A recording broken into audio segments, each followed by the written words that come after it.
This is Gary Butterfield. This is Cole Ross. And this is Monster, my podcast. And this is the Tako. Taco Tuesday. Tuesday? There's a monster in my podcast. Tuesday. It's Taco Tuesday. It's me, the taco clerk. It's Taco Tuesday. Yeah, so this tickles me in a very particular way, not just because the image... It's Tickle Tuesday. How saucy. Yeah. Not just because it's a goofy picture of an octopus holding several different weapons, but because it reminds me of one of my favorite classes of image, which is crabs or lobsters holding things. Those are really good. Yeah. Specifically the one tweet that you see screenshot every couple of times where it's the lyrics to Mr. Brightside. And he's having a smoke and he's also a crab. Yeah, I've seen that. I've also seen a lot of like mess with the crabbo, you get the stabbo with the knife, which I into that. And this is the ultimate stabbo. Yep, because coming at you 7 different ways. Octopus prepared 7 ways. Spear, trident, other spear, other spear, a variety of axes, like a shitty arrow. This is one of those things where I think the flavor is great, but is a nightmare mechanically. Yeah. Because he has 7 attacks and they appear in groups of up to 12, which means, you could be doing 94 different attack rolls in a turn just for the bad guys in this. That's a lot. Yeah. I would much rather deal with 1 or 2 of these and just treat all of the, like, just do some kind of combined roll as opposed to actually doing every single weapon. And now the axe, now the trident, now this. It's definitely like a thing where it's before D&D figured out that like multiple attacks are ways you make big monsters fight with a party. It's not a way you make like something that 12 of them appear. Right. So like this should just have 1 attack that is the aggregate of all of its tentacles. Should act like a swarm. Yeah. That's the biggest bummer mechanically. The other kind of bummer for this entry is they don't tell us anything about what these guys do. No. Like they're lawful neutral. They hang out underwater.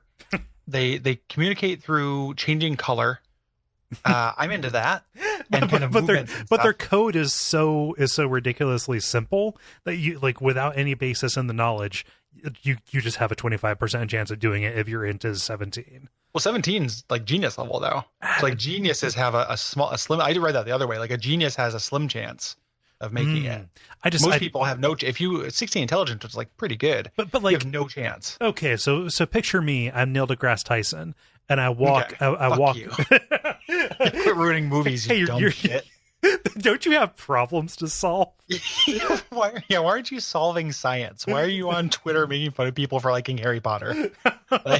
Okay, but smart man, if however misapplied. Okay. Yes. Walks into, let's say, just like a Chinese person's house, and they're speaking Chinese. Is he going to understand exactly what they're saying? Because like you can have reading and writing proficiency and understand this perfectly. Intelligence is not a substitute for actually understanding a language in literally any case except for this. So that's why I call this ridiculously easy. I guess I can see it either way. Because imagine, because the other way is like if you're just slightly less than, if you're like, Neil deGrasse Tyson, like the smaller version that's like just a little bit less intelligent, right? Then you have no chance. In a million years, you could never understand the language. Yeah. Like you could study it for a lifetime. You could be like Jane Goodall, but underwater and for beaky horrors, and never, just never get it. So yeah, it's a real like glass half empty, half full kind of thing. Like it's the taco half, I think it's really weird the way they handle this language, I think is what we're getting to. Yeah. I think that would also to understanding it would be like how you can understand, like what a monkey wants. Okay, like reading body language. Yeah, I don't think these things are expressing really complex ideas. They have average intelligence, but none of them are that. Like that's what they top out at. Yeah. So like most, and I guess we don't know because we don't know what they do. So why do they need to be intelligent? Like there's no entry in this for like their games and things like that. Like they like crabs, lobsters, and other shellfish. Same. Great. They're young, just act like smaller, feisty versions of their parents. I love that. They're just Great. smaller and more spirited. They're not beaten down. I love that they can eject clouds of blue ink, But the it's clouds useless. don't do anything. Like, so is it fun for them? Do they not like it? Is it something they do involuntarily at the point of climax?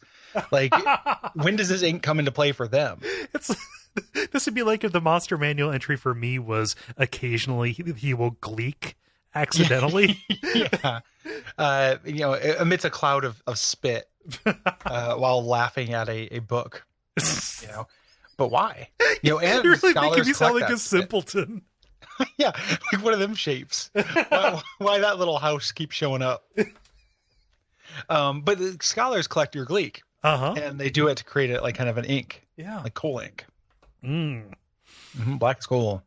They call them coal miners, and they're people who come through and collect your spit. And at some point, they're going to put you on like a treadmill with a stick with a ham hanging in front of it that you have to chase. Okay. And then as you want that ham real bad, you're going to salivate, and they're just going to collect it from your wet, hot, good mouth. Brought to you by our backers at patreon.com/duckfeed.tv.